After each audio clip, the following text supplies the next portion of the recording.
Why do so many Kia Sportage owners struggle with their dashcam not working? Today we'll break down the quick fixes you need. Don't let a dead dashcam stress you out. First, let's check the basics. Is the dashcam plugged in tightly?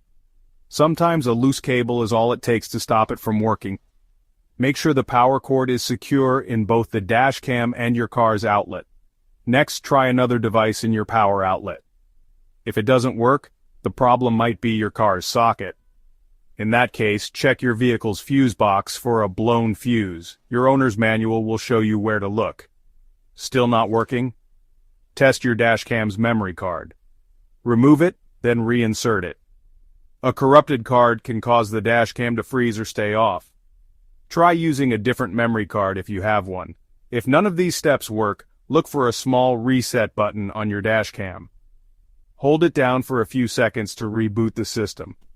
This can fix many glitches. Finally, if your dashcam still won't turn on, it could be a wiring issue or a faulty unit.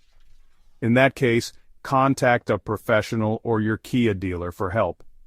Remember, most dashcam issues are easy to fix at home with a little patience. Good luck, and drive safe.